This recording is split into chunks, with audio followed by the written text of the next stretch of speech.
इस कहानी की शुरुआत में हमें एक बड़ी सी झील को दिखाया जाता है जिसके चारों ओर एक गांव बसा हुआ था। फिलहाल ये सभी गांव वाले काफी ज्यादा टेंशन में होते हैं क्योंकि इनकी झील के अंदर अचानक से एक बड़ा सा मॉन्स्टर आ चुका था जिसके जहर की मदद से काफी सारी मछलियां मर चुकी थी। यहाँ तक कि एक दो आदमी भी टपक चुके थे। अरे भाई, हम कब तक यहाँ पर ऐसे ही खड़े रहेंगे? तुम चिंता मत करो, उन चूहों की फौज ने किसी मुसाफिर को बुलाया है तो हमारी मदद करने के लिए आता ही होगा। थोड़ी देर बाद वो मुसाफिर यहाँ पर आ जाता है। ये एक लड़की होती है जिसे देखकर ये सभी लोग काफी ज्यादा चौंक जाते हैं क्योंकि इस लड़की के न तो सींग है, न ही पूंछ है और ना ही वो इनकी तरह दिखती है। वह लड़की कहती है कि मेरा नाम लेडी लेब्लैक है, मैं अपने मास्टर सिंस के कहने पर यहाँ पर आपकी मदद करने के लिए आई हूँ। वह चूहा उससे कहता है कि वो देखो, उस झील के अंदर एक बड़ा सा मॉन्स्टर है, तुम्हें बस उसे ही हराना है। बेली जल्दी से अपना सामान नीचे रखकर खुद को हल्का करने लगती है और सीधा दौड़ते हुए पानी के ऊपर छलांग लगा देती है। वह पानी के ऊपर छपाक छपाक चल रही होती है। तभी वो मॉन्स्टर अपने टेंटिकल से बेली को पकड़ लेता है और पानी के अंदर खींच लेता है।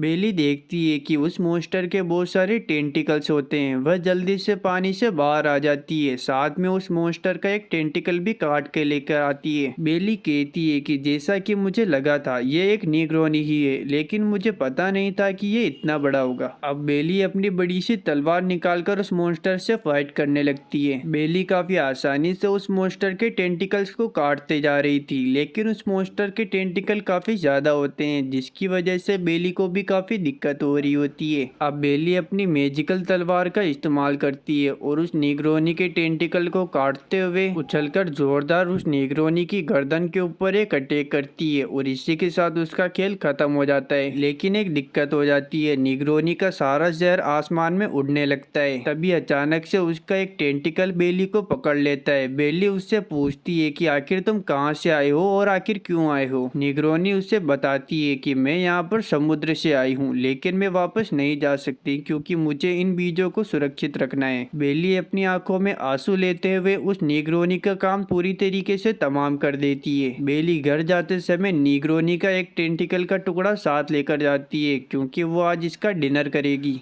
रात को बेली अपने घर आती है और वह देखती है कि उसका मास्टर पत्थरों से आग लगाने की कोशिश कर रहा है। अरे मास्टर, आप थोड़ा सा मैजिक यूज कर लेंगे तो सूखकर कांटा नहीं हो जाएंगे। अब बेली मास्टर को आज का खाना बताती है और यह दोनों मस्त डिनर विनर कर रहे होते हैं। बेली मास्टर से पूछती है कि आखिर वो निग्रोनी समुद्र से यहाँ पर क्यों आई होगी। मास्टर कहते हैं कि शायद उसे समुद्र पसंद नहीं आया और वो यहाँ पर घुलने मिलने के लिए आ गई। इस पूरी दुनिया में हर एक चीज एक दूसरे से घुलने मिलने की कोशिश करती है। अब डिनर करने के बाद मास्टर मस्त चिल्लम विल्लम फूक रहा होता है। तभी पर्दे के पीछे से बेली कहती है कि मास्टर, आपको ही उस निग्रोनी को हराने के लिए जाना चाहिए था। जब मैं वहाँ पर गई तो वो लोग मुझसे डर रहे थे। मास्टर कहते हैं कि मैं ये काम नहीं कर सकता, मेरा काम बस सिखाने का है। बेली कहती है कि अगर ऐसा ही चलता रहा तो हमें जल्दी यहाँ से शिफ्ट होना पड़ेगा। तो तुम क्या चाहती हो कि हम यहाँ से किसी और जगह पर शिफ्ट हो जाए? क्या उस जगह पर हमें मेरे जैसे लोग मिलेंगे? नहीं, बिल्कुल नहीं। मैं उस जगह पर कई बार गया हूँ, लेकिन मुझे तुम्हारे जैसे लोग कहीं पर भी नहीं मिले। तो मास्टर, आप मुझे बताइए कि मेरे जैसे लोग मुझे कहाँ पर मिलेंगे? मैं भी अपने जैसे दिखने वाले लोगों के साथ रहना चाहती हूँ, मैं ऐसे जिंदगी नहीं जी सकती। अगर ऐसी बात है तो तुम्हें एक सफर पर निकलना चाहिए। पूरी दुनिया घूमते वक्त हो सकता है तुम्हें तुम्हारे जैसा कोई मिल जाए, लेकिन मैं कहीं पर भी नहीं जाने वाला। तुम अच्छी तरीके से सब कुछ सोच लो और फिर बाद में मुझे बता देना। अब रात को बेली सोने के लिए जा ही रही थी, तभी उसकी तलवार चमकने लगती है और बेली जल्दी से उस तलवार को पकड़ लेती है।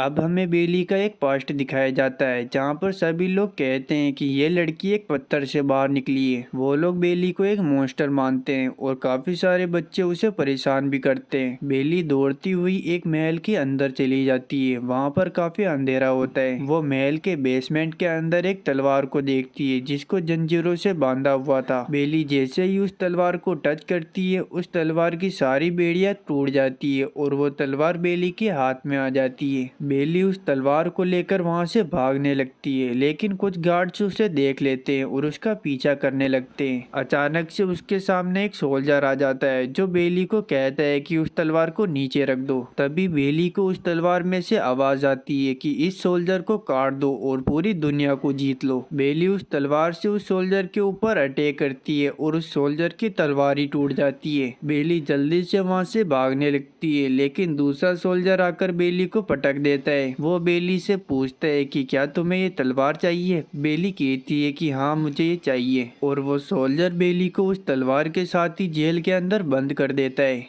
अब बेली की नींद खुल जाती है। दूसरी तरफ हम देखते हैं कि कुछ चूहे मास्टर को धन्यवाद कहने के लिए आए थे, लेकिन जैसे ही वो बेली को देखते हैं वो दुम दमाकर वहां से भाग जाते हैं, जिससे बेली को काफी ज्यादा गुस्सा आता है। वो मास्टर से कहती है कि मास्टर मैंने फैसला कर लिया है कि मुझे एक सफर पर निकलना है। मास्टर कहते हैं कि तुमने काफी जल्दी फैसला कर लिया, अब जल्दी से अपनी तलवार लेकर आओ। अब ये मास्टर बेली से कहता है कि अब मैं तुम्हें तुम्हारी जिंदगी का आखिरी लेसन सिखाने वाला हूँ। तुम एक मुसाफिर बनने वाली हो और एक मुसाफिर के लिए सबसे जरूरी उसका श्राप होता है। यह कहकर वो अपना अंगूठा काट लेता है और बेली भी ऐसा ही करती है। अब जैसे ही वो दोनों हाथ मिलाते हैं तो वहाँ पर एक भयानक सा मैजिकल ऑरा क्रिएट हो जाता है। बताओ तुम आखिर अपने सफर में क्या करना चाहती हो। मैं जानना चाहती हूँ कि मैं कहाँ से आई हूँ और मुझे अपने जैसे लोगों को ढूंढना है। यह कहते ही वहाँ पर एक छोटा सा धमाका होता है। बेली कहती है कि मास्टर मुझे आपका चेहरा धुंधला धुंधला दिखाई दे रहा है। मास्टर कहते हैं कि अब तुम मेरे बारे में जो कुछ भी जानती हो वो सब कुछ भूल जाओगी। बेली कहती है कि ऐसा नहीं हो सकता, ऐसा नहीं होना चाहिए, मुझे पता था कि आप कुछ ऐसा ही करेंगे। मास्टर कहते हैं कि तुम्हें जो श्राप दिया गया है वो एक दिन तुम्हारा वरदान बनेगा, बस तुम्हें खुद पर भरोसा करना है। अब जल्दी से आगे बढ़ो और मेरा सामना करो। इधर बेली अपनी तलवार इरोंजेन को लेकर खड़ी होती है। अब यह दोनों आमने सामने होते हैं और बेली इसी के साथ मास्टर का खेल खत्म कर देती है।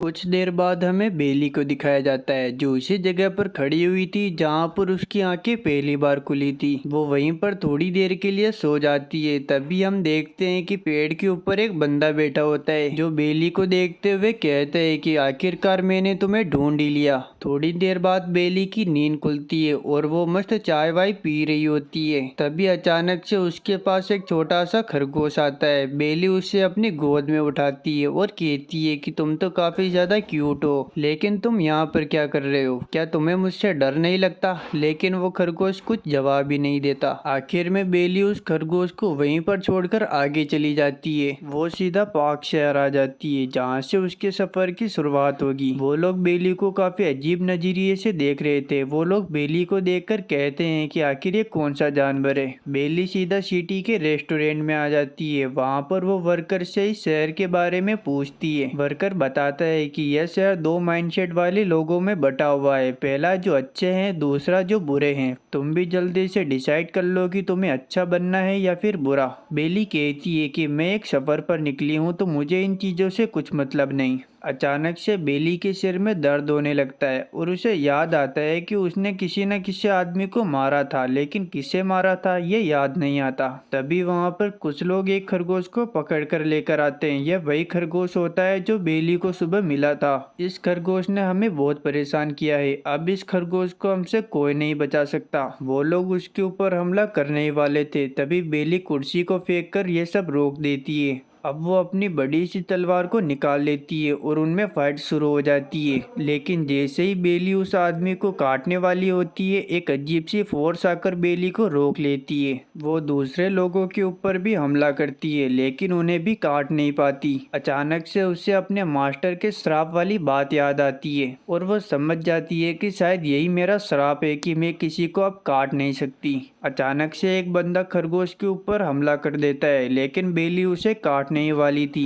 लेकिन शॉपकीपर बीच में आ जाता है और बेली की तलवार रुक जाती है। शॉपकीपर कहता है कि तुमने पहले ही काफी स्किल्स दिखा ली है, इससे पहले कि राजा के सैनिक आ जाए तुम यहाँ से निकल लो। लेकिन देर हो जाती है और राजा के सैनिक आकर बेली को पकड़ लेते हैं और बेली को जेल में डाल देते हैं। यह चिरकुट बेली से कहता है कि जब तक ये मोमबत्ती बुझ नहीं जाती तब तक तुम यहीं पर रुकना। यह कहकर वो वहाँ से चला जाता है। इधर बेली उस तलवार को गले लगाकर कहती है, यह वही जगह है जहाँ पर हम दोनों पहले भी एक बार कैद हो चुके हैं। अचानक से उसे याद आता है कि यहाँ पर एक आदमी आया था जिसने हमें बचाया था, लेकिन उसकी शक्ल याद नहीं आ रही। अब वो खड़ी होकर खुद से कहती है कि बेली ऐसा नहीं है, तुम्हें कोई भी बचाने नहीं आने वाला, तुम्हें अपनी मदद खुद करनी पड़ेगी। और वो अपनी तलवार से पूरे गेट को ही तोड़ देती है। आवाज सुनकर वो चूजा दौड़ा हुआ आता है। बेली उससे कहती है, जैसा कि तुमने कहा मोमबत्ती बुझने तक मुझे यहीं पर रहना है और शायद मोमबत्ती बुझ चुकी है। अब जल्दी से अपने मास्टर को बुला लो। दूसरी तरफ हम देखते हैं कि उसी रेस्टोरेंट में एक मिस्टीरियस आदमी आता है जो शेफ से कहता है कि आखिर तुम्हारी तलवार किसने तोड़ी। शेफ कहता है कि मेरी नहीं, दूसरे लोगों की टूटी है, मेरी तो कब की पहले ही टूट गई। अचानक से वो उस मिस्टीरियस बंदे को पहचानते हुए कहता है कि एडोनिस, तुम आखिर इतने दिनों बाद यहाँ पर क्यों आई हो? वो मैं फिलहाल तुम्हें नहीं बता सकता। वो लोग कौन है जिनकी तलवारें टूटी है? शेफ कहते हैं कि मैंने उन्हें दूसरे माले पर भेजा है मरहम पट्टी करवाने के लिए। एडोनिस कहता है कि मैं उनसे मिलने के लिए जा रहा हूँ, बाकी की बातें मैं उन्हीं से पूछ लूंगा। और तभी अचानक से शहर के अंदर कुछ हड्डी वाले मॉन्स्टर अवेकन हो जाते हैं। ये पूरी फौज होती है। शेफ कहते हैं कि शायद पाक शहर से कोई ऐसा बंदा राजा की आर्मी में शामिल होने जा रहा है जिसकी इच्छा अभी अधूरी है। इधर गाफ नाम के सोल्जर ने बेली को बचा लिया होता है। यह वही सोल्जर होता है जिसने पहले भी बेली को जेल के अंदर डाला था। गाफ बेली से कहते हैं कि तुम्हें पहले ही मेरे पास आ जाना चाहिए था। बेली कहती है कि मैं एक सफर पर निकली हूँ, इसलिए मैंने यहाँ पर आना ठीक नहीं समझा। गाफ कहता है कि तुम्हारे मास्टर ने मुझे तुम्हारा अच्छे से ख्याल रखने के लिए कहा है।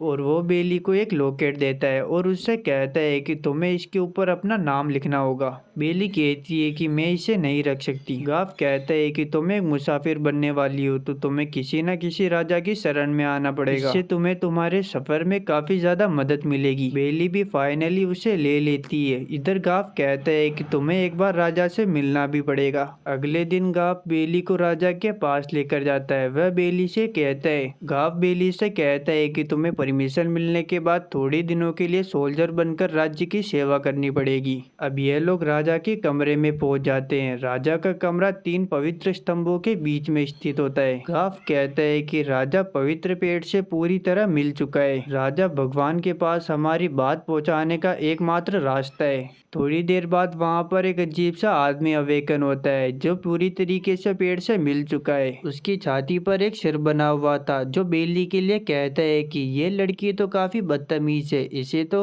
मैनर्स नाम की कोई चीज ही नहीं पता। इधर बेली यह सुनते ही अपनी तलवार निकाल लेती है। क्यों भाई, ज्यादा जबान नहीं चल रही तेरी? यह सब मन में सोचती है और राजा को प्रणाम करती है। इधर राजा बेली से पूछते हैं कि आखिर तुम्हारी क्या इच्छा है। बेली कहती है कि मैं जानना चाहती हूँ कि मैं कहाँ से आई हूँ और मैं मेरे जैसे लोगों को ढूंढना चाहती हूँ। राजा कहता है कि तुम्हें मेरी शरण में आने से पहले एक टेस्ट पार करना होगा। बेली अपने तलवार को उठाकर कहती है, कौन सा टेस्ट? तुम्हें एक शख्स को हराना पड़ेगा। हरा दूंगी, चीर दूंगी, फाड़ दूंगी, लेकिन वो है कौन? तुम उससे पहले भी लड़ चुकी हो। वह वही है जिसकी तुमने तलवार तोड़ी थी।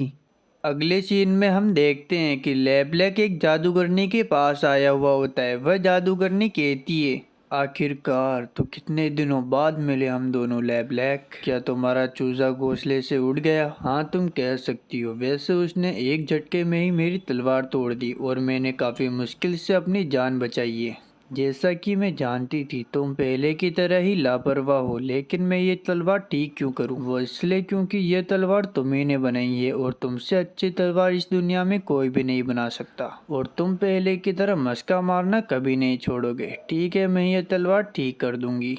और छोटा सेंटी कैसा है? गाफ अब छोटा नहीं रहा, वो अगला राजकुमार बनने वाला है। क्या उसे जादुई राख बनाने का तरीका पता है? मुझे नहीं लगता, लेकिन कोई है जो उसका पता लगाने गया है। वो छोटी लड़की बेली है ना? हाँ, मैंने उसके साथ अपना मार्गदर्शन छोड़ा है, उसे अपना सब कुछ दे दिया है। उसके साथ मेरी शिक्षा और तुम्हारी तलवार की धार है, और इन दोनों के साथ वो एक दिन ऐसी ऊंचाइयों को छुएगी जहाँ तक हम दोनों कभी नहीं पहुँच पाए। यह कहकर वो वहाँ से चला जाता है। अब हम देखते हैं कि बेली का एग्जाम शुरू हो चुका है और उसकी फाइट होती है कीव रॉयल से, जो 4 रॉयल सोल्जर्स में से एक है। और वो बेले से कहता है, तुमने पहले भी मेरी एक बार तलवार तोड़ी थी, लेकिन मैं तुम्हारा शुक्रगुजार हूँ क्योंकि इस बार मेरे पास उससे भी ज्यादा ताकतवर तलवार है और इस बार मेरी टूटी हुई तलवार का बदला मैं लेकर रहूंगा। बेले अपनी तलवार को फ्लेक्स करते हुए कहती है कि अबे हाथ तो लगा कर दिखा। इधर इन दोनों का मैच अडोनिस भी देखने आया हुआ होता है। इन दोनों में फाइट शुरू हो जाती है, लेकिन ये घोड़े जैसी शक्ल का बेले को छू भी नहीं पाता और बेले अपनी एक तलवार के वार से इसका काम तमाम कर देती है। वह सोचती है कि वह जीत गई, लेकिन ऐसा नहीं होता। उसके श्राप की वजह से वो रॉयल को काट ही नहीं पाती, इसलिए बेले उसे काटने के बजाय कोई दूसरा रास्ता अपनाती है। वो उससे उसकी तलवार को अलग कर देती है। रॉयल कहता है कि अब मेरी गर्दन को जल्दी से उड़ा दो, लेकिन बेले ऐसा नहीं करती क्योंकि वो श्राप की वजह से किसी भी चीज को काट नहीं सकती, इसलिए वो रॉयल की तलवार को ही तोड़ देती है, जिसकी वजह से वहाँ पर मौजूद सभी लोग बेले के ऊपर काफी ज्यादा गुस्सा हो जाते हैं। लेकिन फिर भी बेले को विजेता घोषित कर दिया जाता है। राजा बेले से कहता है कि अब तुम सोल्जर बन सकती हो, लेकिन तुम्हें मेरे शरण में आने से पहले भगवान की 3 कर्तव्यों को पूरा करना पड़ेगा और 3 स्वर्ण अवसर प्राप्त करने पड़ेंगे। जब तक तुम इन 3 कर्तव्यों को पूरा नहीं कर लेती, तब तक तुम इस राज्य को छोड़कर नहीं जा सकती। बेले भी इसके लिए मान जाती है।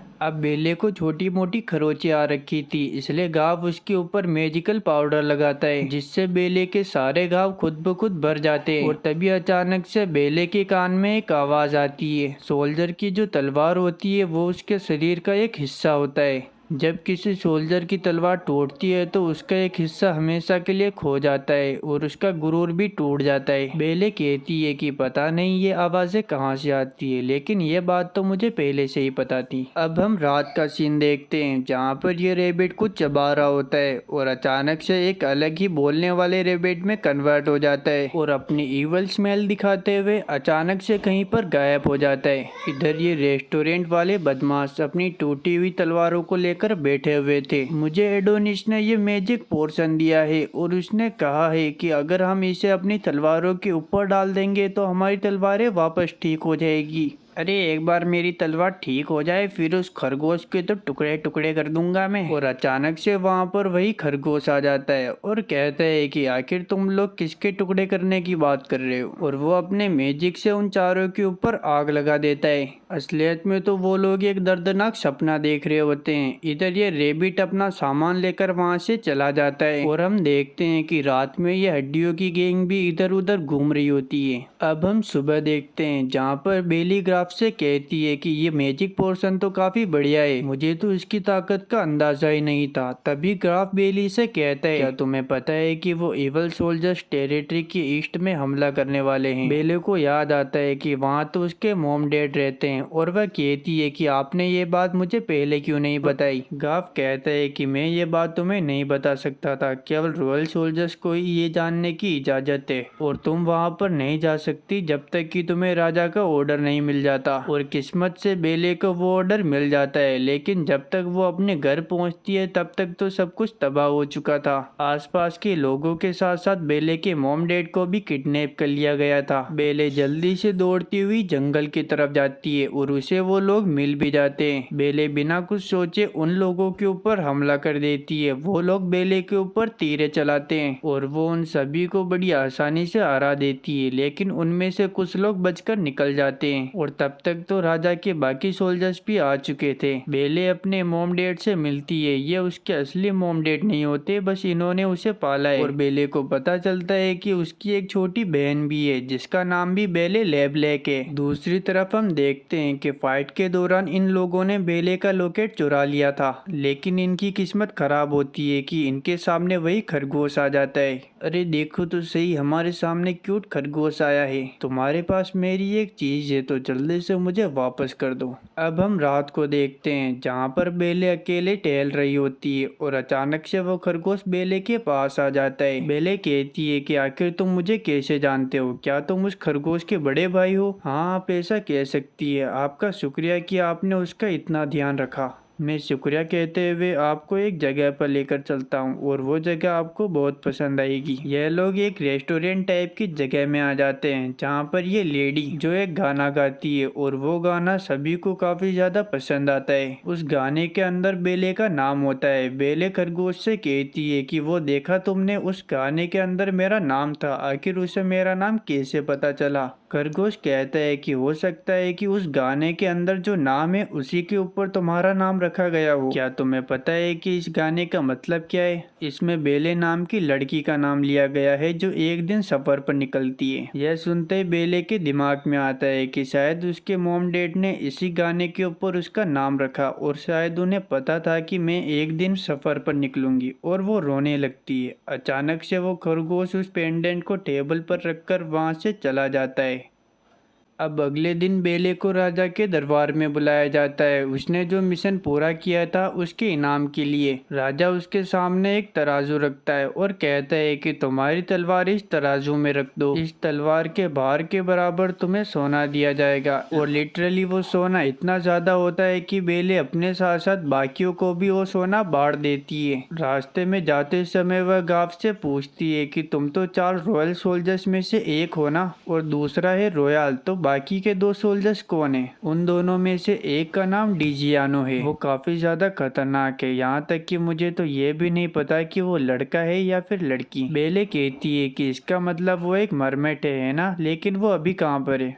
गाफ कहता है कि वो कहीं पर भाग गया, लेकिन अगर वो हमारे बीच भी होगा तब भी हमें पता नहीं चलेगा क्योंकि मरमेट रूप बदलने में माहिर होती है। बेले पूछती है कि आखिर वो दूसरा कौन है? गाफ बताता है कि वो दूसरा है एडोनिस। तभी वह देखती है कि एक बंदे को कुछ सोल्जर्स मिलकर मार रहे होते हैं। ये एडोनिस होता है। वो उसकी मदद करने के लिए आगे बढ़ती है, लेकिन गाफ उसे रोककर खुद मदद करने के लिए आगे बढ़ता है। गाफ उनसे पूछता है कि आखिर इसने क्या किया जो तुम इसे इतना मार रहे हो? ये सोल्जर्स कहते हैं कि इसने हमारी तलवार चुराई है, ये एक चोर है। गाफ कहते हैं कि अब बहुत हो गया, उसे छोड़ दो, और यह सुनते ही वो सारे सोल्जर्स वहां से चले जाते हैं। इधर एडोनिस गाफ से कहता है कि तुम काफी ताकतवर हो, और यह कहकर वो लंगड़ाते हुए वहां से चला जाता है। बेले गाफ से पूछती है कि आखिर एडोनिस उस तलवार को क्यों चुरा रहा था जबकि इसने तो उसे उगाया भी नहीं। गाफ कहता है कि ये तो मुझे भी नहीं पता, लेकिन वो जंग में हारे हुए लोगों की तलवारें इकट्ठी करता है और साथ ही में वो उन लोगों की भी तलवारें खरीदता है जो उन्हें त्याग चुके होते हैं। अब वो राजा के दरबार में आती है जहाँ पर वो मिशन के लिए तैयार होती है, लेकिन उसे चुना ही नहीं जाता। बेले कहती है कि न जाने कितनी बार मैं यहाँ पर आ चुकी हूँ लेकिन वो मुझे चुनते ही नहीं, इसलिए वह घर आ जाती है। लेकिन पास ही में उसे एक गार्डन दिखता है जहाँ पर कुछ फूल उगे हुए होते हैं। वो फूल असलियत में कुछ छोटे छोटे पेड्स होते हैं। उन्हें देखकर बेले को काफी ज्यादा अच्छा लगता है। वो उन बच्चों को खाना भी खिलाती है और जब वो उनकी आंखों में देखती है तो उसे एडोनिस की याद आती है। बेले अगले दिन भी उन पेट्स के लिए खाना लेकर आती है, लेकिन जब वो वहाँ पर पहुँचती है तो वह देखती है कि कुछ सोल्जर्स वापस से एडोनिस को मार रहे होते हैं। अचानक से उनकी नजर उन पेट्स पर भी पड़ती है जिनको इन सोल्जर्स ने काटा हुआ था। ये सोल्जर्स बेले को देखकर पहचान लेते हैं कि इसी ने रॉयल की तलवार तोड़ी है, और वो बेले के हाथ में खाना देखकर कहते हैं कि इन जंगली पौधों को खाना खिलाने से कुछ मतलब नहीं, इन्हें बस कटने के लिए ही बनाया गया है। ये चोर भी एक चूजे को बचाने की कोशिश कर रहा था। यह सुनकर बेले को काफी ज्यादा गुस्सा आ जाता है और वो अपने सुपर सैयन फॉर्म में आ जाती है और इन सभी सोल्जर्स को उठा उठा कर पटकती है, जिस पर एडोनिस को काफी मजा आ रहा होता है और कुछ ही सेकंड्स में इन सोल्जर्स का काम तमाम हो जाता है। वो एडोनिस को सहारा देकर उठाती है और कहती है कि मैं तुम्हें तुम्हारे घर छोड़ देती हूँ, और ये दोनों एडोनिस के घर पर आ जाते हैं। उसका घर काफी अजीब होता है, खासकर उसका ये डॉग जो मैजिक से बना हुआ था। अचानक से वहाँ का पूरा कमरा चेंज हो जाता है। बेले को कुछ समझ में नहीं आता कि अभी अभी क्या हुआ, और तभी एक कमरे से एडोनिस की शर्टलेस एंट्री होती है जिसे देखकर बेले ब्लश करने लगती है। एडोनिस अपने घाव पर मैजिक पोर्शन लगाता है और बेले के लिए वो मैजिक से खाना भी क्रिएट कर देता है। अब बेले एडोनिस से पूछती है कि आखिर तुम लोगों की तलवारें क्यों चुराते हो, वो तो तुम्हारे किसी भी काम की नहीं।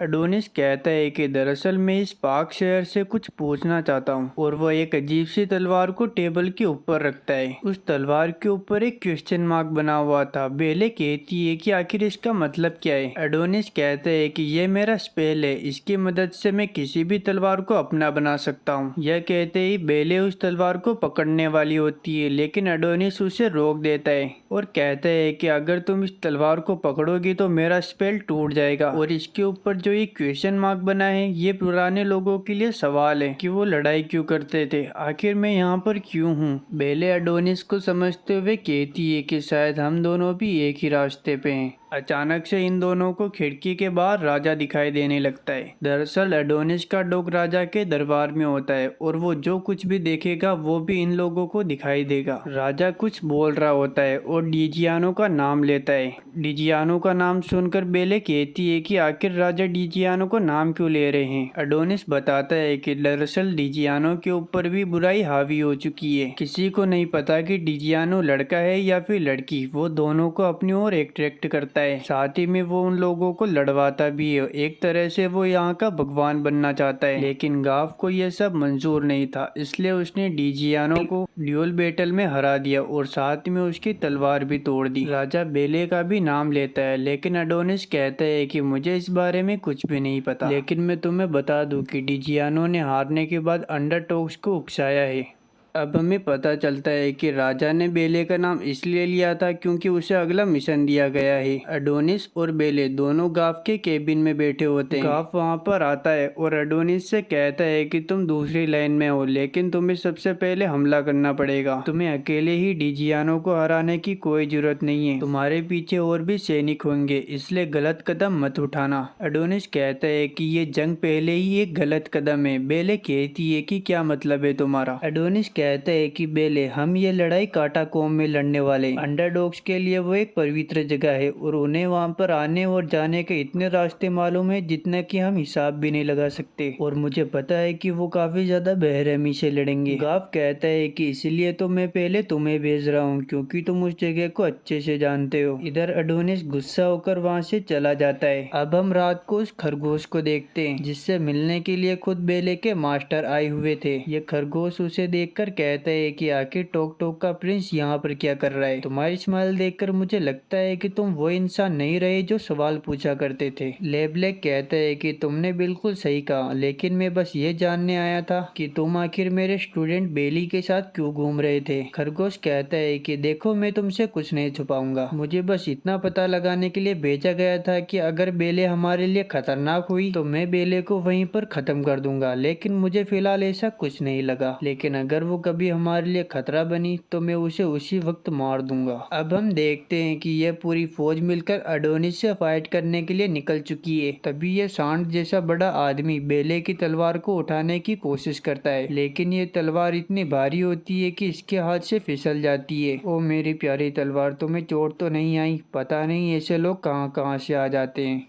इधर ये चूहा जो इन सब का लीडर होता है, ये बेले से कहता है कि मिस बेले, अगर आपकी वजह से कोई भी दिक्कत हुई तो मुझसे बड़ा कोई नहीं होगा। थोड़ी देर बाद ये लोग डिजियानो से फाइट करने के लिए पहुंच जाते हैं, लेकिन यहाँ खून की गंध आ रही है और ये सभी लोग सुरंग के अंदर आगे बढ़ते हैं। ये चूहा कहते हैं कि सैनिकों, जल्दी से सुरंग के अंदर उजाला कर दो और मरमेड जल्दी से सुरंग को पानी से भर दो। पूरी सेना लगातार आगे बढ़ रही होती है और अचानक से एक बड़ी सी मकड़ी इनके सामने आ जाती है। उसे रोकने के लिए ये सींग वाला आदमी अपनी कुल्हाड़ी से उसके ऊपर हमला करता है। ये सोचता है कि इस मकड़ी का काम तमाम हो गया, लेकिन ऐसा नहीं होता। उस मकड़ी में एक ब्लास्ट होता है और अचानक से पूरी सुरंग में छोटी छोटी मकड़ियों की बारिश होने लगती है। सभी सैनिक काफी घबराने लगते हैं। एडोनिस कहता है कि इन मकड़ियों से घबराने की कोई जरूरत नहीं है, ये खतरनाक नहीं है। तभी हम देखते हैं कि एडोनिस के पीछे कोई होता है जो पानी के अंदर मिल जाता है और वो गुफा में मौजूद पानी को कंट्रोल करने लगता है। सभी सैनिक धीरे धीरे करते हुए उस पानी के अंदर डूबने लगते हैं। पानी के अंदर से एक तलवार भी निकलती है जो एक एक करके सभी सोल्जर्स को काटते जा रही थी। उसने सेना के जनरल को भी मार दिया था। बेले कहती है, क्या क्या वो डिजियानो है? एडोनिस कहता है कि बेले हम यहाँ पर नहीं रुक सकते, हमें जल्दी से यहाँ से निकलना होगा। बेले जल्दी से दौड़कर वहाँ से दूर आ जाती है। वहाँ पर वो मरमेड भी होती है जो बेले के ऊपर गुस्सा करती है कि तुमने किसी को बचाया क्यों नहीं। तभी वहाँ पर वो मरमेड का सींग वाला दोस्त आ जाता है जो मरमेड के ऊपर ही हमला कर देता है, लेकिन बेले बीच में आकर उसे बचा लेती है। मरमेड अपने दोस्त को देखती है और समझ जाती है कि उसका दोस्त तो पहले ही मारा जा चुका है और वो अभी किसी के काबू में है, और वो अपने तीरों से खुद ही उसे मार देती है। लेकिन फिर भी वह नहीं मरता और बेले के ऊपर पीछे से हमला कर देता है। बेले भी काउंटर अटैक करती है। तभी अचानक से उसके अंदर आग लग जाती है। आग लगने के बावजूद बेले उसकी तलवार के साथ साथ उसे भी काट देती है। बेले को विश्वास से नहीं होता कि उसने किसी की जान ली है। ये आग इस खरगोश ने लगाई थी और इसका नाम है लिट्टी। ये मरमेड अपने दोस्त को खोने के कारण जोर जोर से रोने लगती है। तभी उस गुफा के अंदर दो लोग दौड़ते हुए आते हैं जो काफी घबराए हुए थे। लिट्टी उनसे पूछता है कि आखिर तुम लोग किस चीज से इतना डर कर भाग रहे हो। वो सोल्जर कहते हैं कि हमने जिन लोगों को अपनी आंखों से मरते हुए देखा था वो सभी लोग अचानक से जिंदा हो गए और हम लोगों के ऊपर हमला कर दिया। तभी अचानक से इस मरमेड को एक अजीब सी आवाज सुनाई देने लगती है। सभी लोग उस आवाज का पीछा करने लगते हैं। थोड़ी दूर जाने के बाद बेले को एडोनिस की आवाज आती है और जब वह वहां पहुंचती है तो वह देखती है कि एडोनिस के पास एक लाश पड़ी हुई थी। एडोनिस कहते है कि ये अभी अभी मरा है और वह पूछता है कि तुम लोगों के अलावा और कितने लोग जिंदा बचे हैं। बेले कहती है कोई नहीं बचा, सिर्फ हम लोग ही जिंदा है। एडोनिस कहता है ठीक है, यहाँ पास ही में एक पवित्र झील है, वहाँ एक शो होने वाला है जो सच में देखने लायक है, हम लोग वहाँ पर चलते हैं। जब यह सभी उस झील के पास पहुँचते हैं तो यह देखते हैं कि वहाँ पर चट्टान पर डिजियानो बैठा हुआ था और वो टोगडॉग और अंडर टोगडॉग के मरे हुए सैनिकों को फिर से जिंदा करके एक दूसरे से लड़वा रहा होता है। एडोनिस कहते है कि इस तरह से वो खुद को भगवान समझता है। तभी डिजियानो की नजर एडोनिस पर पड़ती है और वो जोर से चिल्लाती है एडोनिस, और वो उनके ऊपर हमला करवा देती है। ये सभी लोग जल्दी से वहाँ से भागते हैं। रास्ते में आ रहे सैनिकों को एडोनिस संभाल लेता है, लेकिन जब भी वो अपनी तलवार का इस्तेमाल करता है तो उसके बाद उसे तोड़ देता है। उसकी ये चीज बेले नोटिस कर रही होती है। तभी एक कॉकरोच वहाँ पर आता है जो इन लोगों को बाहर निकलने का रास्ता बताता है। लिट्टी अपने मैजिक से गुफा के दरवाजे को सील कर देता है और कहता है अब जो भी इस गुफा के दरवाजे को दूसरी तरफ से छुएगा वो बच नहीं पाएगा। बेले कॉकरोच को देखकर कहती है कि तुम तो वही हो ना जिसने मेरे मॉम डैड और बाकी गांव वालों को किडनैप करने की कोशिश की थी। ये कॉकरोच कहता है कि मेरा नाम चिंबक है और मैं अंडरडॉग का कंडक्टर हूँ। यह जलपरी कॉकरोच से पूछती है कि तुम डिजियानो को कैसे जानते हो। कॉकरोच कहता है कि जब डिजियानो पहली बार यहाँ पर आई थी तो वो काफी अच्छी थी और उसने कहा था कि तुम लोग हमारे ऊपर हमला जरूर करोगे। सीधी बात यह है कि उसने हमारी मदद मांगी थी। कॉकरोच एडोनिस से कहता है कि एडोनिस डिजियानो तुम्हें देखते ही पागल हो गई थी, क्या इसका कारण तुम जानते हो। एडोनिस कहता है कि दरअसल डिजियानो जिस शख्स को सबसे ज्यादा पसंद करती थी उसकी मौत के बारे में मैंने ही उसे बताया था। शायद वो मुझे देखते ही उसकी सारी पुरानी यादें ताज़ा हो गई। अब ये सभी साथ में हाथ मिला लेते हैं डिजियानो को रोकने के लिए। यह लोग काम को भी आपस में बांट लेते हैं। अचानक से एक आदमी एडोनिस से बात करता है। बेले जल्दी से उसके पास जाती है और उससे पूछती है कि आप एडोनिस को कैसे जानते हो। वह आदमी कहता है क्योंकि एडोनिस मेरा बेटा है इसलिए। बेले कहती है कि इसका मतलब एडोनिस पहले एक इवल सोल्जर हुआ करता था। उसके फादर कहते हैं कि नहीं ऐसा नहीं है, ना ही हम अच्छे हैं ना ही हम बुरे हैं, हमारा काम बस काटागोम की रक्षा करना है। अब ये सभी डिजियानो से लड़ने के लिए अपनी अपनी पोजीशन ले लेते हैं। थोड़ी देर बाद वो लोग मैजिक शील को हटा देते हैं और वो सभी अंदर आने लगते हैं। बेले अपने एक हमले से सभी के चीथड़े उड़ा देती है, लेकिन इनकी संख्या बहुत ज्यादा होती है इसलिए ये सभी लोग एक प्लान बनाते हैं। ये सभी लोग ब्रिज के बीच में इनसे लड़ेंगे ताकि वो लोग सिर्फ दो तरफ से हमला कर सके। लिट्टी दोनों तरफ एक बैरियर बना देता है, लेकिन फिर भी वो लोग पानी की वजह से अंदर आ जाते हैं। तभी वो सभी उस जगह से बाहर आ जाते हैं और लिट्टी अपने मैजिक मैजिक से उन सभी को जला डालता है, लेकिन अभी भी इनकी संख्या बहुत ज्यादा होती है। ये सभी लोग उनके ऊपर लगातार हमला करते हैं। एडोनिस भी पीछे नहीं हटता, लेकिन गलती से उसके हाथ का एक ग्लव निकल जाता है, जिसकी वजह से वो जिस भी तलवार को छूता है वो राख बन जाती है। इनकी संख्या कम होने का नाम ही नहीं ले रही थी। ऊपर से एक हमला उस मरमेड की आंख पर भी लग जाता है, जिसे देखकर बेले को गुस्सा आ जाता है और वो अपनी पूरी ताकत से हमला करने लगती है। तभी पीछे से एक एरो आता है जो सभी दुश्मनों को जमा देता है। ये हमला उस मरमेड ने किया था, जो देखते ही देखते एक लड़की से लड़का बन जाती है। अब ये सब देखते हैं कि डिजियानो कहीं पर दिखाई नहीं दे रहा।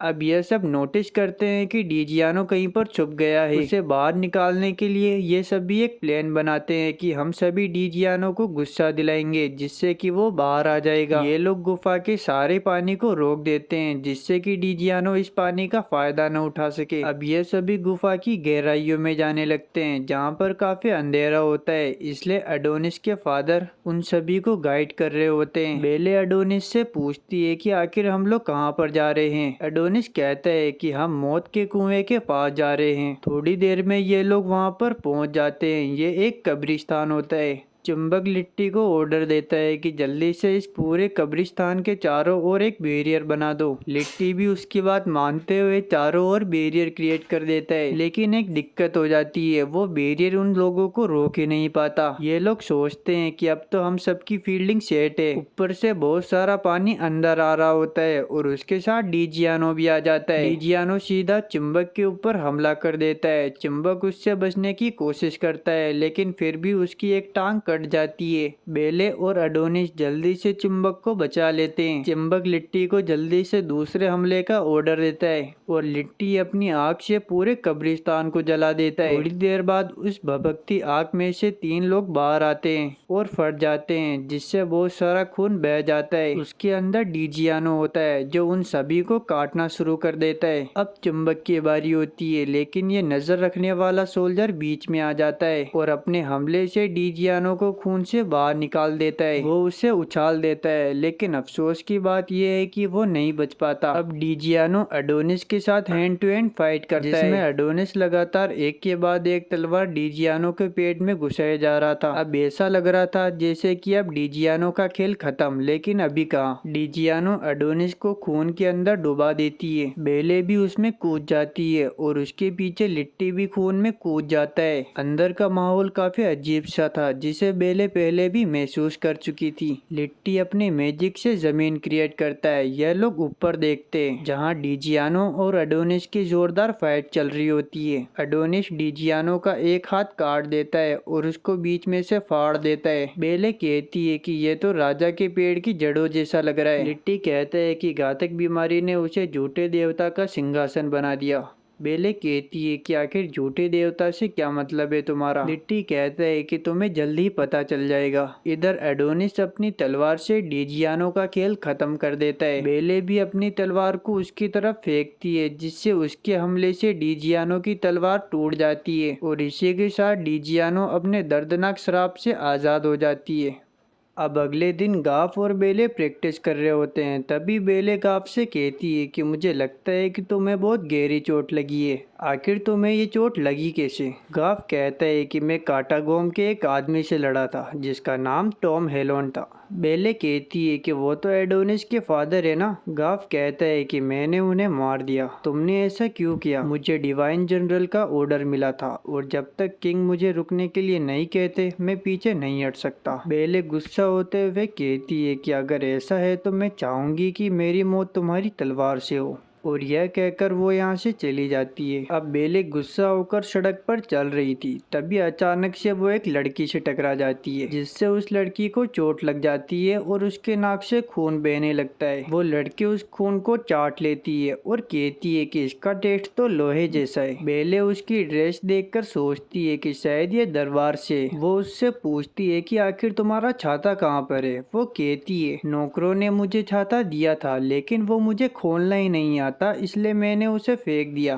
तभी उसे छींक आ जाती है। बेले कहती है कि बारिश से तो तुम्हें ठंड लग जाएगी। वो लड़की कहती है कि ऐसा नहीं होगा, क्योंकि ये बारिश मैंने ही बुलाई है। तभी बेले के कानों में फिर से अजीब सी एक आवाज आती है। ये बारिश सारे दरबार के लोग गाकर बुलाते हैं और ये बारिश स्वर्ग और धरती को जोड़ती है। वह लड़की कहती है कि मुझे गांव से मिलना है। बेले उसे जल्दी से मरमेड के घर लेकर आती है और यहाँ बेले को पता चलता है कि ये लड़की और कोई नहीं बल्कि किंग की बेटी है। बेले इससे कहती है कि जाओ जाकर नहा लो, लेकिन इस लड़की को नहाना भी नहीं आता। ये बेवकूफ लड़की बाथरूम का सारा पानी बाहर गिरा देती है और बेले से कहती है कि क्या इतना पानी काफी है। इधर इस मरमेड का दिमाग खराब हो जाता है कि आखिर में इसे साफ कैसे करूंगा, इसलिए बेले उसे नहाना सिखाती है। नहाने के बाद बेले उसे अपने घर लेकर आती है। राजकुमारी कहती है, बेले तुमने मेरे लिए इतना कुछ किया, मैं तुम्हारा शुक्रिया अदा कैसे अदा करूं। बेले कहती है कि तुम मेरे लिए एक गाना गा सकती हो और जो राजकुमारी गाना गाती है बेले का दिल गार्डन गार्डन हो जाता है। तभी वहाँ पर गाफ आ जाता है जो राजकुमारी को अपने साथ ले जाता है। अब हम एडोनिस को देखते हैं जो किल के पास डिजियानो की तलवार लेकर आया था। एडोनिस कहता है, किल क्या तुम एग्जामिनर के बारे में जानते हो। किल कहता है कि हाँ वही ना जो टूटी हुई तलवारों के मालिकों से मिलने के लिए जाता है।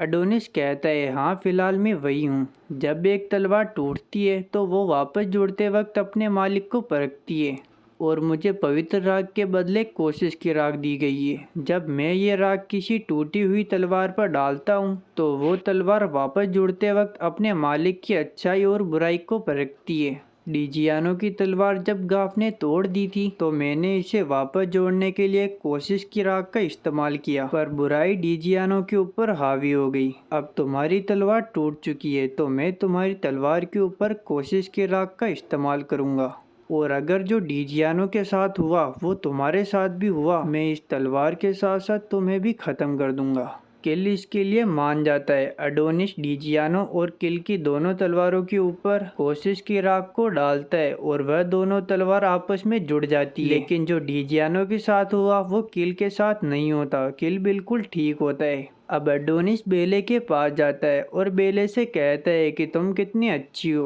वह बेले से कहता है कि बेले क्या तुम मेरे चिल्ड्रंस की मोम बनोगी, मैं तुम्हारे साथ जिंदगी जीना चाहता हूँ। बेले कहती है कि अगर प्यार हुआ तो मैं ज़रूर सोचूंगी। अब बेले एडोनिस से पूछती है कि तुम अपनी तलवार को खुद से नहीं उगा सकते है ना। एडोनिस कहता है कि हाँ तुमने सही कहा, दरअसल कई साल पहले काटागोम में एक अनजान शख्स आया था। जब वो मरा तो उसका खून मेरे फादर के हाथों पर लग गया। उसका खून श्रापित था। वो श्राप मेरे फादर के ऊपर दिखाई नहीं दिया, लेकिन ये श्राप मेरे साथ बचपन से ही जुड़ गया। अपने इस श्राप को तोड़ने के इलाज को ढूंढते हुए मैं इतना खो गया कि मैं 4 रॉयल सोल्जर्स में से कब एक बन गया मुझे पता भी नहीं चला। अब यह दोनों डिसाइड करते हैं कि यह एक साथ सफर पर निकलेंगे। शाम को राजकुमारी बेले से मिलने के लिए आती है। राजकुमारी बेले को थैंक यू बोलती है, तुमने मेरे लिए इतना कुछ किया इसलिए अब एक बार फिर से शुक्रिया। तभी वहाँ पर एडोनिस आ जाता है। शायद मैं गलत टाइम पर आ गया। बेले पूछती है कि आखिर क्या काम है। एडोनिस कहता है, मैं तो बस पूछना चाहता था कि तुम क्या खाओगी। अब ये सभी लोग शाम को रेस्टोरेंट में खाना खाने के लिए आते हैं। वहाँ पर ये राजकुमारी भी आती है। राजकुमारी वहाँ पर बेले के सभी दोस्तों को देखकर काफी ज्यादा खुश होती है। बेले राजकुमारी से कहती है कि ये सभी तुम्हारे भी दोस्त बन सकते हैं अगर तुम चाहो, और अपने नए दोस्तों को पाकर राजकुमारी काफी ज्यादा खुश होती है। अब वहाँ पर वही औरत वापस से गाना गाने लगती है। उसके गाने को सुनकर राजकुमारी वहीं पर रोने लगती है। अगले दिन राजकुमारी बेले को एक पार्टी के लिए इनवाइट करती है। राजकुमारी बेले को अपनी सबसे फेवरेट ड्रेस पहनने के लिए देती है। यहाँ तक कि राजकुमारी खुद अपने हाथों से बेले को तैयार भी करती है। उस ड्रेस में बेले इतनी सुंदर लग रही थी कि उसकी तलवार भी उसे देखकर फिसल जाती है। सब लोग पार्टी में आ चुके थे, लेकिन जब बेले पार्टी के अंदर एंटर करती है तो सबकी नजरें बेले के ऊपर ही टिक जाती है। एक सींग वाला आदमी तो बेले का हाथ भी पकड़ लेता है और कहता है कि तुम बेले लेब्लैक हो ना, जितना तुम्हारे बारे में सुना था तुम्हें देखकर लगता है कि वो सब कुछ सच ही होगा। लेकिन बेले उसका हाथ मरोड़ते हुए कहती है कि अगली बार मुझे बिना पूछे छुआ तो मैं तुम्हें बीच में से चीर कर रख दूंगी। बेले अपने दोस्तों से भी मिलती है। बेले उन दोनों से कहती है कि तुमने इस समय अपनी यूनिफॉर्म क्यों पहनी है। वो लोग कहते हैं कि इस तरह हम इस पार्टी की अवहेलना करते हैं। थोड़ी देर देर बाद बेले के पास एडोनिस आता है, जो बेले को देखकर कहता है,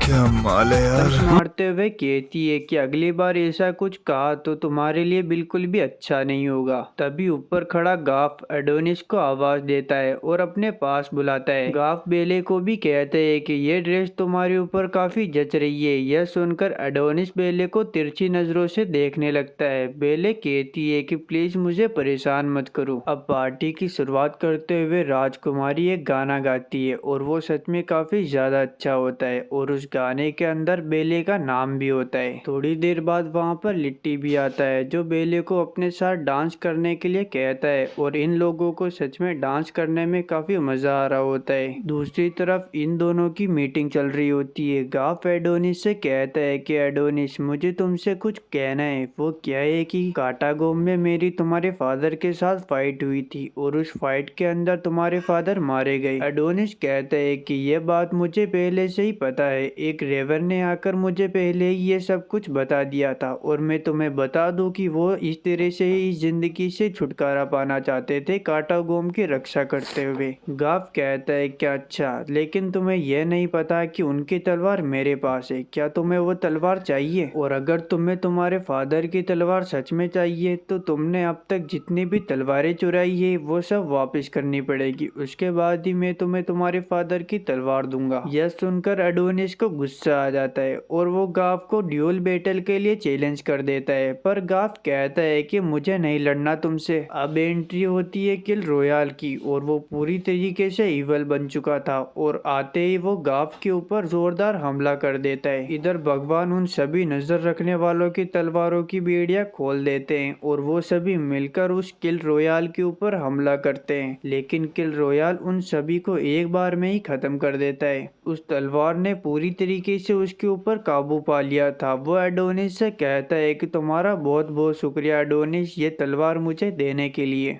एडोनिस भी उसे रोकने की कोशिश करता है, लेकिन रॉयल उसके भी चीथड़े उड़ा देता है। वो कहता है कि मुझे तुम लोगों से कोई मतलब नहीं, मुझे बेले ले ब्लैक से अपना पुराना हिसाब चुकता करना है। एडोनिस उसकी तलवार को देखकर समझ जाता है कि वो कोशिश की राख ही है जिसकी वजह से सभी लोग इविल बनते जा रहे हैं। दूसरी तरफ भगवान राजकुमारी के शरीर पर काबू करके सभी लोगों से कहते हैं कि वो बुरी ताकत जाग चुकी है और वो यहीं पर आ रही है। उसने एक शख्स को पूरे शरीर को काबू में कर लिया है और वो है किल रॉयल, और इसे खत्म करने का काम मैं बेले ले ब्लैक को देता हूँ। थोड़ी देर बाद किल रॉयल वहाँ पर आ जाता है। उसे रोकने के लिए बेले के दोस्त बीच में आते हैं, लेकिन किल रॉयल अपने एक हमले से ही उन दोनों को हरा देता है, यहाँ तक कि एक का तो हाथ भी कट जाता है। बेले एक सोफे को उठाकर किल रॉयल के ऊपर फेंक देती है। लिट्टी अपने मैजिक से उस सोफे के ऊपर आग लगा देता है, लेकिन किल रॉयल उस सोफे को रोक लेता है। लिट्टी कहता है कि ये नहीं हो सकता, वो इतना ज्यादा ताकतवर है कि मेरा मैजिक भी उसके ऊपर काम नहीं कर रहा।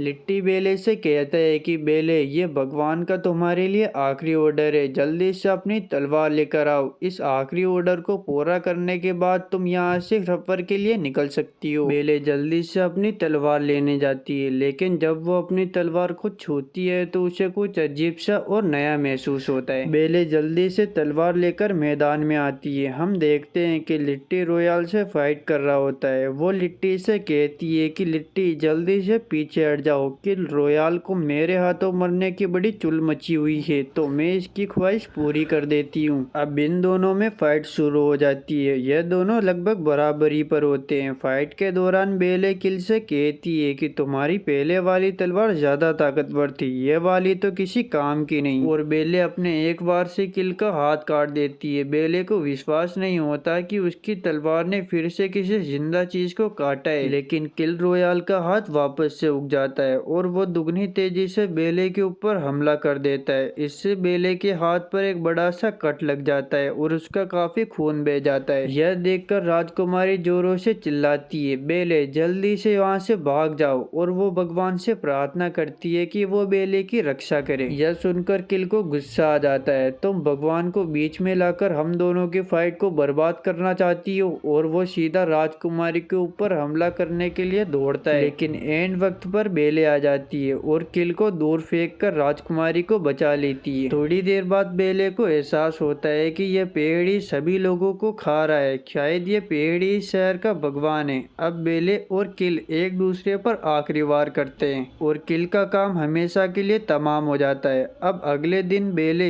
एडोनिस से मिलने के लिए उसके घर पर आती है, लेकिन एडोनिस उसके सामने ही नहीं आता। बेले कहती है कि आखिर तुम मेरे सामने क्यों नहीं आ रहे हो? वैसे मैं तुम्हें बता दूं कि कल किंग मेरे लिए सफर की चाबी तैयार करने वाले हैं। कल आखिरी ट्रायल भी होगा और जब तक तुम नहीं आओगे तब तक मैं ट्रायल नहीं दूंगी। और वो वहाँ से यह कहकर चली जाती है। रात को एडोनिस बेले के पास आता है। बेले कहती है कि मुझे फिलहाल तुमसे प्यार नहीं हुआ है तो मुझसे दूर हट जाओ। बेले कहती है कि कल तुम मेरा ट्रायल देखने के लिए आओगे ना?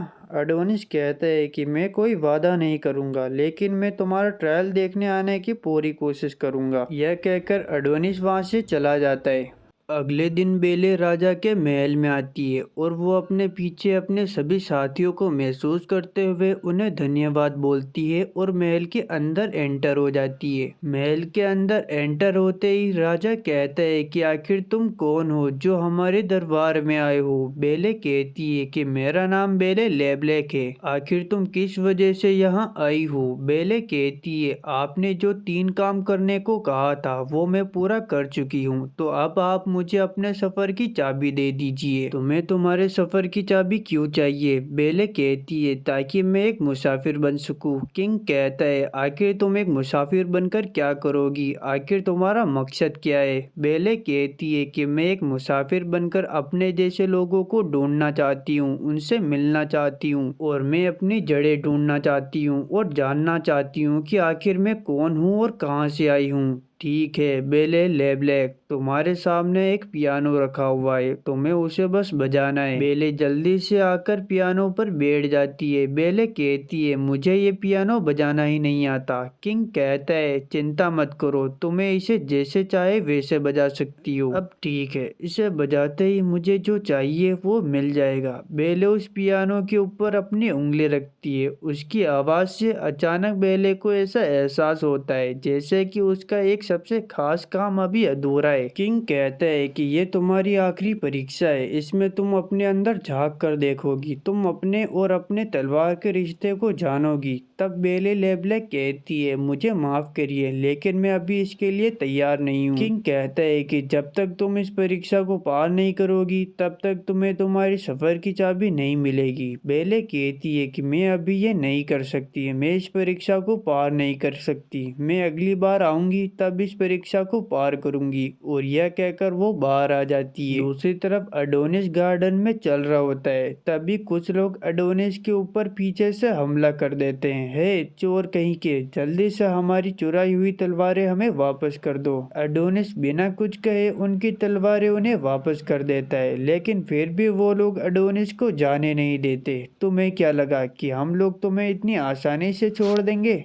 अब एडोनिस का दिमाग खराब हो जाता है और वो एक एक करके इन सभी के चीथड़े उड़ा देता है और कुछ ही समय में इन सभी का काम तमाम कर देता है। अब एडोनिस सीधा महल में आ जाता है राजा से मिलने के लिए, लेकिन गेट के बाहर बेले खड़ी हुई थी। एडोनिस कहता है बेले क्या तुम्हें तुम्हारी सफर की चाबी मिली? बेले कहती है अभी नहीं, उन्होंने जो मुझे टास्क दिया था मैं उसे पार ही नहीं कर पाई। एडोनिस कहता है कोई बात नहीं, मुझे पता है कि तुम अगली बार उस टास्क को जरूर पार कर लोगी। वैसे मुझे किंग से थोड़ा काम है तो तुम मेरे कमरे पर इंतजार करना, तब तक मैं किंग से थोड़ी बातचीत करके आता हूँ। और यह कहकर वो अंदर चला जाता है। एडोनिस अंदर एंट्री करते ही वहाँ मौजूद सभी लोगों को मारने लगता है। उसे रोकने के लिए बहुत सारे गार्ड बीच में आते हैं, लेकिन कोई भी एडोनिस के सामने टिक नहीं पाता। और राजा के पास जाकर वह एडोनिस कहता है तुम मुझे अपने सभी सवालों के जवाब दोगे, तुमने आखिर मुझे कोशिश की राह क्यों दी थी? उसी की वजह से डिजियानो और रॉयल ईवल बन गए,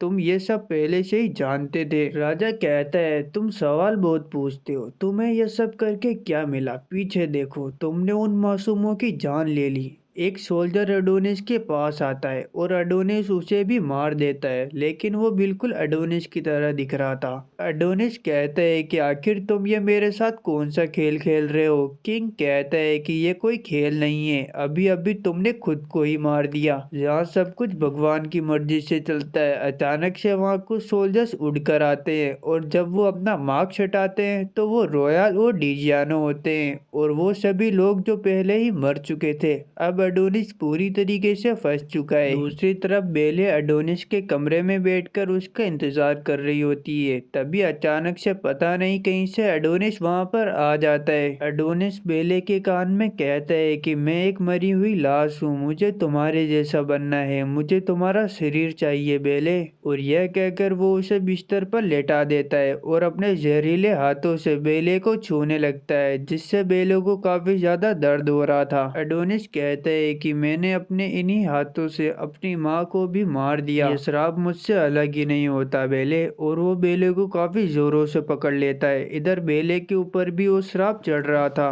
उसे काफी ज्यादा तकलीफ हो रही थी और वो रो रही थी। लेकिन तभी वहां पर वो खरगोश आ जाता है। उस खरगोश को देखते ही एडोनिस वहां से डरकर जल्दी से भाग जाता है और भागते हुए एक पहाड़ी पर आ जाता है। अब वो मन में सोच रहा होता है कि मेरे साथ इतना सब कुछ हो गया, अब तो मैं बेले के पास भी नहीं जा सकता। अचानक से एडोनिस के आसपास कहीं से एक डार्क ओरा क्रिएट हो जाता है और उस डार्क ओरे के अंदर एडोनिस भी कहीं पर डूब जाता है। थोड़ी देर बाद हम देखते हैं कि एडोनिस बिल्कुल सही सलामत है और उसे होश आ चुका है। उसी के पास वो जादू करने भी बैठी हुई थी। वो एडोनिस को कहती है, एडोनिस आखिरकार तुम यहाँ पर आ ही गए, मुझे तुम्हारा ही इंतजार था, मेरे पास आकर बैठो। हम दोनों एक एक जाम लगाते हैं। एडोनिस पास आकर बैठता है और एक एक जाम लगाने लगता है। एडोनिस उस जादूगरनी से पूछता है कि आखिर आपको मेरा नाम कैसे पता और मुझसे क्या काम है। जादूगरनी कहती है कि दरअसल मुझे तुम्हें ये तलवार देनी थी। एडोनिस कहता है कि अगर मैं इस तलवार को छूऊंगा तो ये नष्ट हो जाएगी। वह जादूगरनी कहती है तुम चिंता मत करो, ऐसा कुछ भी नहीं होने वाला, क्योंकि इस तलवार को मैंने बनाया है। अब एडोनिस जैसे ही उस तलवार को छूता है तो उसके अंदर से एक भयानक ओरा निकलने लगता है और वो तलवार नष्ट होने लगती है। वह जादूगरनी कहती है कि चिंता मत करो, ये तलवार तुम्हारी ताकत के हिसाब से खुद को एडजस्ट कर रही है। और ऐसा ही होता है। थोड़ी देर बाद वो तलवार नॉर्मल हो जाती है और एडोनिस के काबू में आ जाती है। एडोनिस कहता है कि इस तलवार के साथ तो मुझे काफी अच्छा महसूस हो रहा है। वह जादूगरनी कहती है कि मैंने किसी और को भी बुलाया है और वो होता है सिंस लेब्लैक। जादूगरनी लेब्लैक से कहती है कि मैं चाहती हूँ कि तुम इस एडोनिस नाम के लड़के को ट्रेनिंग दो और लेब्लैक इसके लिए मान जाता है। दूसरी तरफ हम बेले को देखते हैं जो बिल्कुल फटीचर हालत में बेड पर बैठी हुई थी। उसे काफी गुस्सा आ रहा था कि एडोनिस ने उसे मारने की कोशिश की और वो कह रही थी कि अगली बार अगर वो मुझे मिला तो मैं उसे जिंदा गाड़ दूंगी। थोड़ी देर बाद बेले मरमेड के घर आती है और उससे कहती है कि मेरा टास्क पूरा नहीं हो पाया, इसलिए मैं चाहती हूँ कि अगली बार जब भी तुम किसी मिशन पर जाओ तो मुझे जरूर लेकर चलना, ताकि मैं अपनी तलवार का इस्तेमाल कर सकूं। अगले दिन जब बेले जंग में जाती है तो शुरू में तो वो काफ़ी अच्छा परफॉर्म करती है, लेकिन थोड़ी देर बाद उसे खुद की तलवार ही काफ़ी भारी महसूस होने लगती है और वो ठीक से लड़ नहीं पाती और कुछ तीरें बेले को लग जाती है और बेले को एक तलवार भी लग जाती है, जिससे बेले वहीं पर धराशायी हो जाती है। दूसरी तरफ लेब्लैक एडोनिस को कहता है कि आखिर तुमने अब तक कितनी तलवारें चुराई है। एडोनिस उन सभी तलवारों को लेब्लैक के सामने लाता है। लेब्लैक कहता है कि इतनी सारी तलवारें, तब तो जाहिर सी बात है कि लोग तुम्हें मारने के लिए उतावले होंगे ही। अब लेब्लैक एडोनिस को ट्रेनिंग देने लगता है, लेकिन पहले ही वार में एडोनिस की तलवार टूटकर बिखर जाती है और अपनी टूटी हुई तलवार को देखकर एडोनिस चिल्लाता है, नहीं मेरी तलवार। लेब्लैक उससे कहता है कि ओ नौटंकी कहीं के, तुम्हारी तलवार को देखो सही से। और उसकी तलवार बिल्कुल सही सलामत होती है। लेब्लैक उसे कहते हैं कि यह तलवार इतनी आसानी से टूटने नहीं वाली। एडोनिस कहता है कि अच्छा तो ये बात है। दरअसल मुझे अभी अभी लगा कि मेरी तलवार मेरे ऊपर ही हंस रही है। दूसरी तरफ इन दोनों को बेले की काफ़ी ज़्यादा चिंता हो रही है। इन दोनों को लगता है कि बेले को ज़रूर कुछ हो गया है, क्योंकि अभी फ़िलहाल हाल ही में जो जंग हुई उसमें बेले को काफ़ी ज़्यादा चोटें लगी है और ऐसा हो ही नहीं सकता कि बेले हार जाए। दूसरी तरफ लेब्लैक एडोनिस की एकदम फटीचर हालत करके उसे वहीं पर छोड़कर बाहर आ जाता है और वो सीधा जादूगरनी की गोद में पहुंच जाता है। और इस मौके पर हमें जादूगरनी की पास्ट लाइफ को भी दिखाया जाता है। इसमें जादूगरनी ने अपने सबसे प्यारे शख्स को खोया था और वो जो भी तलवारें बनाती है उसका स्पेल अपने शरीर पर लिख लेती है। हमें यह भी पता चलता है कि बेले लेब्लैक और कोई नहीं बल्कि भगवान की बेटी है। तो दोस्तों, इसी के साथ इस एनीमे का फर्स्ट सीजन खत्म हो जाता है। अगर आपको ये वीडियो पसंद आए तो इस वीडियो को लाइक करके हमारे चैनल को सब्सक्राइब कर लो।